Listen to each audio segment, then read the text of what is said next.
Lors de la messe de clôture du Jubilé qui a réuni plus d'1 million de personnes près de Rome, le pape Léon XIV a adressé ses pensées aux jeunes des pays ensanglantés par la guerre.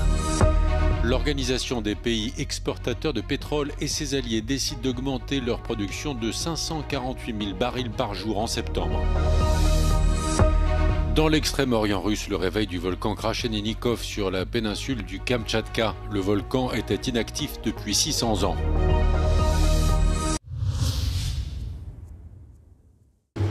Les feux de forêt continuent de ravager le Portugal, qui a été placé en état d'urgence ce dimanche. Plus de 25 700 hectares de végétation ont déjà brûlé depuis le début de l'année. Et la situation ne devrait pas aller en s'arrangeant. Le mercure pourrait grimper jusqu'à 44 degrés dans les prochains jours, compliquant ainsi le travail des pompiers. La situation est similaire en Espagne, également confrontée à des températures élevées, car une masse d'air chaud en provenance d'Afrique du Nord plane au-dessus de la péninsule ibérique. L'épisode caniculaire qui frappe actuellement les deux pays devrait atteindre son maximum lundi ou mardi, mais devrait durer jusqu'à la fin de la semaine. En Espagne, de vastes zones sont également exposées à un risque extrême d'incendie. Plus au nord, les pays nordiques sont également frappés par un pic de chaleur sans précédent, assurent les autorités locales. Selon les scientifiques, la région a connu sa plus longue vague de chaleur depuis les années 1960, avec des températures dépassant régulièrement les 30 degrés Celsius. La région a également été frappée par des tempêtes et des éclairs qui ont déclenché de nombreux incendies de forêt. Des alertes ont également été émises dans l'est de la Pologne pour orages et précipitations. Le vent s'est levé et des rafales atteignant 80 km/h traversent le pays, également frappé par de violentes averses de grêle. Mais les autorités mettent en garde contre une vague de chaleur qui pourrait de nouveau faire grimper les températures dans les prochains jours. En Italie, après des épisodes caniculaires, arrive le mauvais temps, car plusieurs régions, en particulier celles situées le long de la côte adriatique, sont confrontées à de fortes pluies.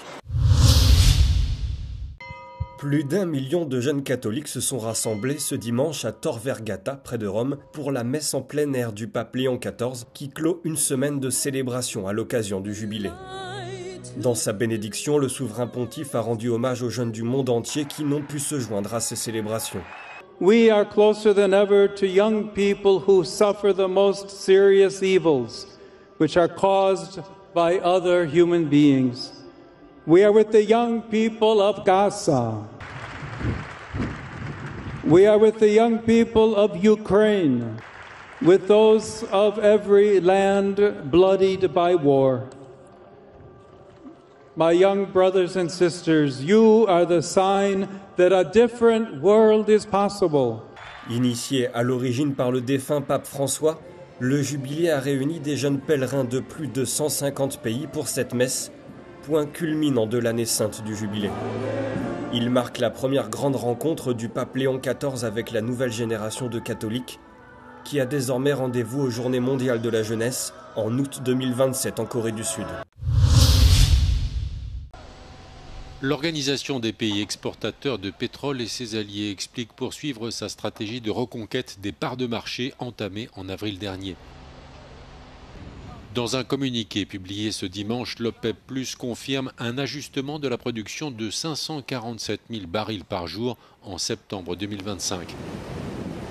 Ces dernières semaines, le baril de Brent s'échange à environ $70, bien loin des sommets atteints en 2022 au début de l'invasion à grande échelle de l'Ukraine par la Russie.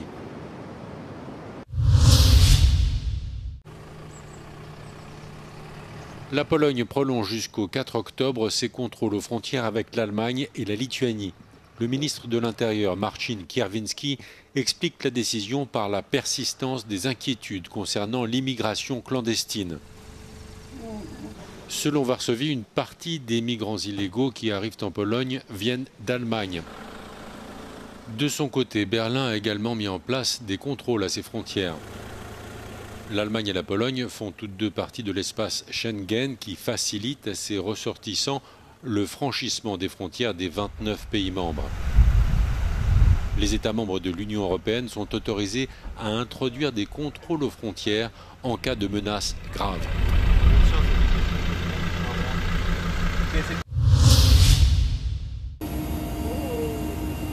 C'est le dernier épisode d'une activité géologique qui fait trembler l'extrême-orient russe. Le volcan Krasheninnikov est entré en éruption et une colonne de fumée s'élève à 6 km d'altitude. Le volcan était inactif depuis 600 ans. Selon le ministère russe des situations d'urgence, le panache de fumée se propage en direction de l'océan Pacifique. Le volcan Krasheninnikov s'élève à 1800 mètres d'altitude au sud de la péninsule du Kamtchatka. Mercredi dernier, c'est au large de cette même péninsule qu'un séisme de 8,8 avait déclenché des alertes au tsunami dans tout le Pacifique.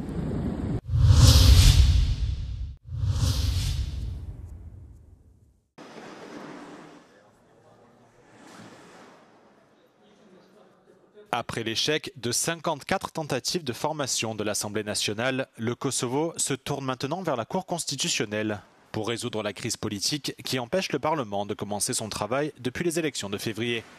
La Cour constitutionnelle doit se prononcer vendredi prochain sur une issue définitive qui pourrait inclure la convocation d'élections anticipées d'ici l'automne. We are not interested in new elections. Of course, if the decision is taken to go into new elections, then we'll respect that and move forward with it. And if the Constitutional Court sees it as the only options to come out of this situation. Le parti Autodétermination du Premier ministre sortant Albin Kurti a remporté les élections de février. Mais il n'a pas obtenu une majorité suffisante pour gouverner seul. Depuis, toutes les tentatives de coalition se sont soldées par des échecs. Et la crise s'est encore aggravée après plusieurs votes infructueux pour élire le président de l'Assemblée.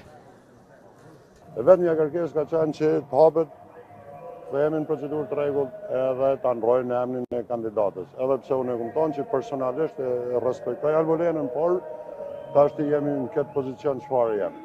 L'opposition reproche au parti d'Albin Kurti son insistance à faire élire la ministre de la Justice sortante à la présidence de l'Assemblée. Selon les forces politiques rivales, la formation du Premier ministre a tenté de violer la Constitution en proposant un vote à bulletin secret. La Cour constitutionnelle devra également se prononcer sur cette accusation. De nombreuses plages de la côte basque ont été fermées aux baigneurs la semaine dernière après la découverte de plusieurs physalis, aussi appelées galères portugaises.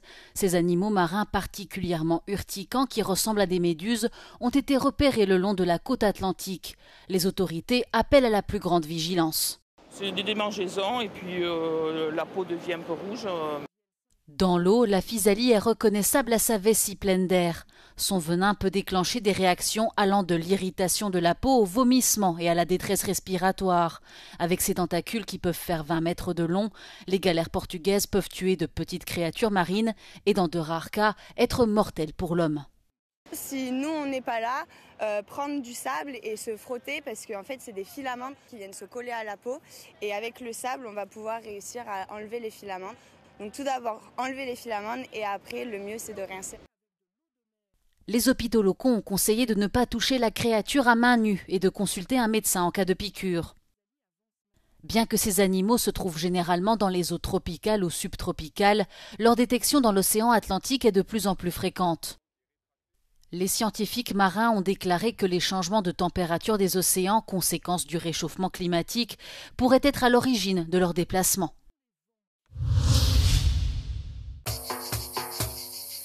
Chaque été, le village de Katidata à Chypre résonne pendant 3 jours du son d'instruments à vent venus des 4 coins de l'Europe. La 11e édition du Windcraft Music Fest a de nouveau marié tradition, jazz et sonorités contemporaines. Robinson Khoury est l'une des jeunes voix montantes du jazz français. En 2024, il a reçu le prestigieux prix Django Reinhardt, qui récompense le meilleur musicien de jazz en France. Robinson Khoury a collaboré avec de grands artistes tels qu'Ibrahim Malouf, Natasha Atlas et Quincy Jones. I wanted something really special with instruments that we never saw before together. So I wanted a trio because the chemistry of the trio is really something unique. It's a kind of a questioning about ancestral origins, but also with electronic that represents the sonorities that we don't know, maybe that are forgotten. Oratinitsa est un groupe de 5 jeunes musiciens bulgares qui partagent à la fois un amour pour la tradition de leur pays et pour les genres musicaux contemporains. Leurs compositions mettent l'accent sur les sonorités graves, d'où le nom de leur genre musical, l'ethnobass. We interpret Bulgarian folklore mixed with some other modern styles such as drum and bass, dubstep, even jazz. Honestly, this is styles of music that we enjoy and listen, and so we like to mix it with Bulgarian folklore. We have the didgeridoo, which is ancient woodwind instrument that has the bass, and we also add more bass from synthesizers and mix it with acoustic instruments and traditional singing.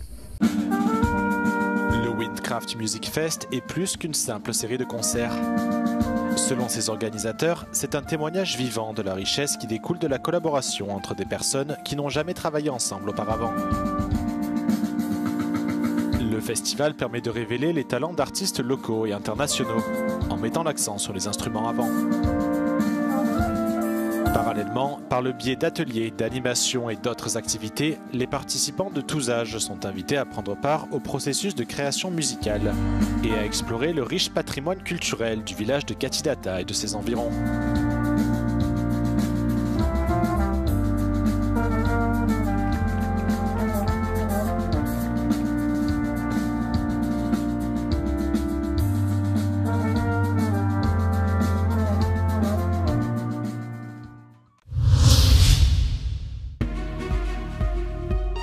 Euronews, le journal.